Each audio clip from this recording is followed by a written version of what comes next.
Sorotan terhadap konflik Sarwendah dan Ruben Onsu kembali memanas setelah beredarnya video permintaan maaf yang diunggah Sarwendah di media sosial. Video tersebut muncul di tengah polemik yang sebelumnya ramai dibahas publik, mulai dari persoalan nafkah anak, hak bertemu anak hingga sengketa aset pasca perceraian.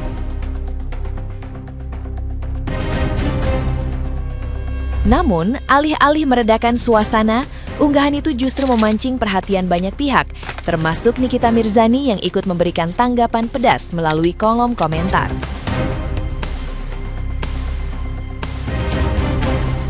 Nikita mempertanyakan alasan Sarwendah menyampaikan permintaan maaf kepada publik dan keluarga, bukan kepada Ruben yang selama ini berada di tengah konflik dengannya. Komentar tersebut langsung menjadi perbincangan luas dan memicu beragam reaksi netizen yang budiman.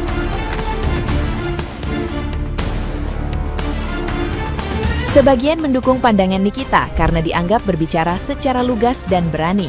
Sementara itu, sebagian lainnya menilai komentar tersebut berpotensi memperkeruh keadaan. Polemik pun kembali melebar dan ramai dibahas.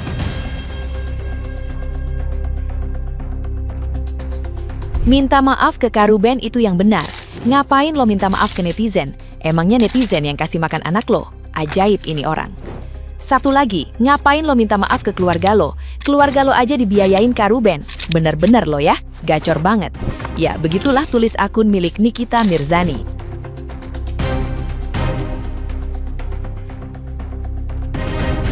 Nah, gimana nih menurut netizen yang terhormat?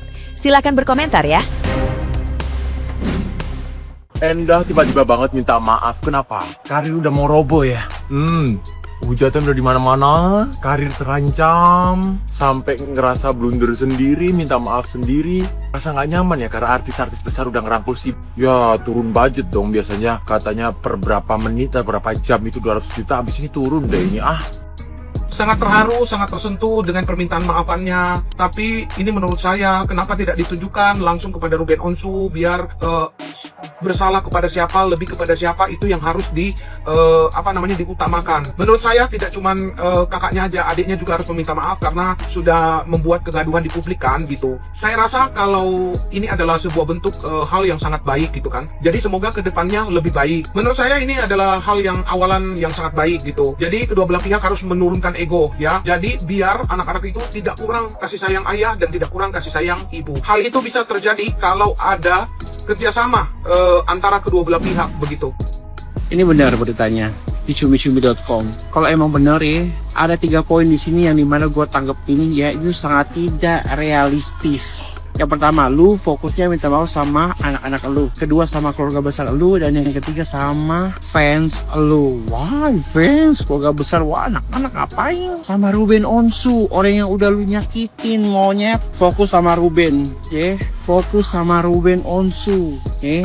Fokus ke Ruben Onsu, bukan sama yang lain. Tapi ingat, karma berlaku. Karma berlaku. Gak usah lo jadi pribadi yang mau jadi pribadi yang lebih baik lagi. Udah ketahuan asli lu, sifat lu tuh udah ketahuan. Klarifikasi terbaru dari Ciwenda atas masalah yang sekarang ini lagi viral. Isinya sama sekali nggak ada pembelaan diri, bener-bener pure minta maaf dan juga menyesal atas semua yang udah terjadi. Sebetulnya permasalahan ini belum ada seminggu loh guys, tapi sepertinya Sarwendah ini sudah mendapatkan banyak sekali hate comment yang jatuhnya over hate. Gue akuin kalimat Ciwenda yang kemarin itu lumayan terkesan angkuh ya, tapi balik lagi sebetulnya beliau ini hanyalah seorang ibu yang berusaha membesarkan anak-anaknya. Karena netizen ini ngulik-ngulik sampai ke masa lalunya, zaman waktu masih di Ciribel dan lain sebagainya. Padahal masalah utamanya ini hanya meliputi Ciwenda dan juga mantan suami. Bahkan sampai ada yang ingin menerapkan cancel culture dan juga melarang teman-teman netizen lainnya untuk membeli produk-produk di live-nya Ciwenda. Sebetulnya selama ini Ciwenda itu lumayan banyak loh menerima spekulasi negatif dari netizen dan selama ini beliau diem. Baru kali ini kayaknya beliau tuh meledak, mungkin lagi capek dan lain sebagainya. Tapi coba deh kalian tonton klarifikasinya Ciwenda yang ini. Jujur gue lumayan bersimpati dan juga sangat amat menghargai karena di sini terlihat banget Ciwenda itu menyesal atas semua yang sudah terjadi dan ya semoga kedepannya overhead ini akan berakhir ya teman-teman. By the way, don't get me wrong ya teman-teman, gue tetap merasa perilaku beliau yang kemarin itu kurang baik, dan ketika di sini beliau udah menyesal dan meminta maaf, gue rasa kita juga tetap harus mengapresiasi. Setelah kasus Nikita Mirzani dan Dr. Leza Gladys, sekarang lagi rame-rame lagi untuk kasus Ruben Onsu dan Sarwenda. Jadi para netizen banyak banget yang ikut campur, ibaratnya ada yang pembela dari Sarwenda, ada yang pembela dari Ruben Onsu. Cuman ini kalau menurut saya ya, bukan yang saya ikut campur ya. Yang tahu itu kan mereka berdua kan ya. Cuma kan banyak kompor-kompor meleduk tuh entah dari sisi dalam ataupun sisi luar. Jadi menurut saya sih seperti itu aja. Jadi kalau dan banyak juga kan yang memojokkan Ruben Onsu tuh, dalam arti Ruben Onsu katanya nyalain Sarwenda bla bla bla. Kalian lihat deh jelas-jelas yang dari infotainment dari TV-TV kayak gitu tuh ya, Ruben Onsu nggak sama sekali nggak pernah nyalain Sarwenda loh. Cuman kan Ruben Onsu cuma ngomong kayak gini loh. Dia nggak bakalan berkoar-koar kalau nggak ada yang komporin. Itu kan bahasanya kan kayak gitu tuh. Berarti kan bukan salah Ruben Onsu atau Sarwendanya, berarti antara Sarwenda atau Ruben Onsu mungkin ada yang ngompor-ngomporin, makanya pada berkicau mania kan di dunia sosmed. Jadi seperti itu ya guys ya. Mudah-mudahan rukun, tentram, kasihan anak-anaknya, bukannya apa-apa loh. Anak-anaknya nanti tekanan mental, kena mental, kasihan banget.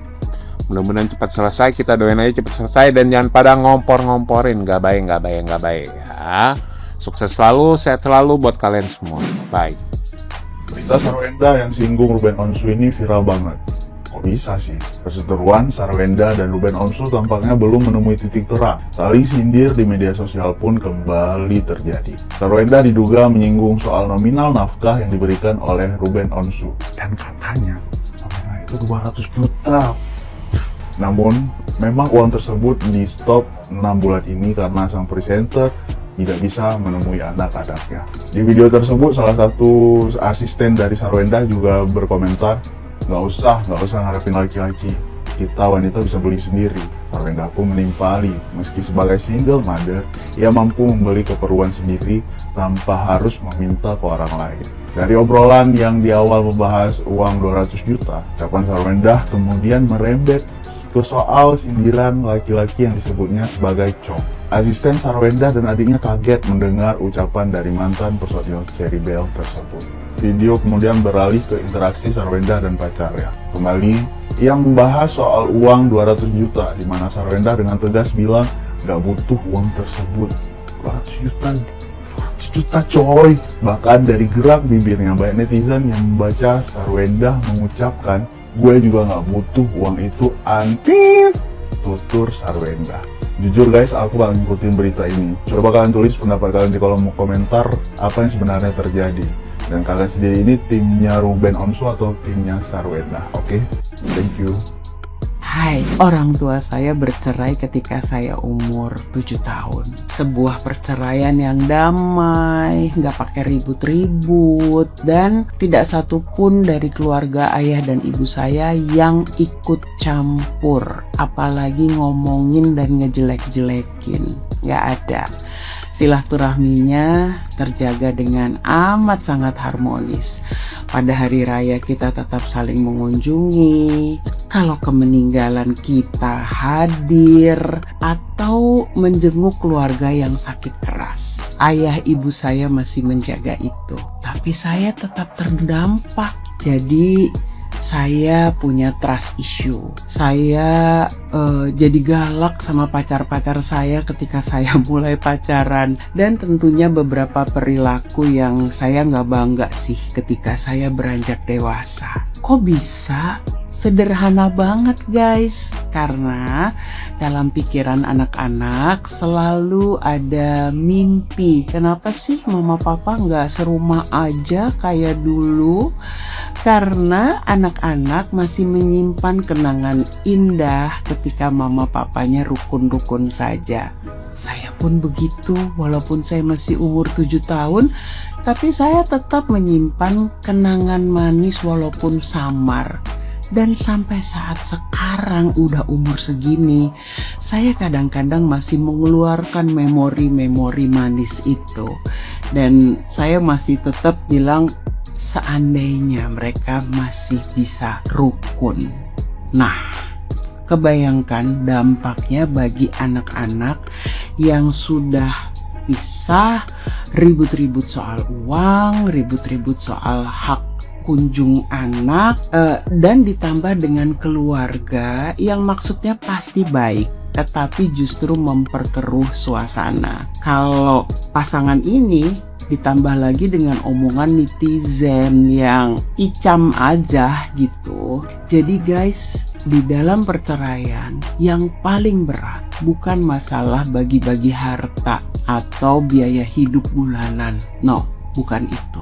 Tetapi untuk saling menahan diri untuk tidak mengeluarkan kata-kata yang sia-sia dan tidak berkata buruk ya to each other. Karena kalau ngomong kan gampang ya, tinggal buka mulut, duar ngomong. Apalagi kalau ditambah dengan emosi. Tapi harus diingat, omongan itu akan disimpan dalam kalbu anak-anak itu. Dan omongan-omongan pedih itu bisa jadi referensi kehidupan mereka. Kasian kan?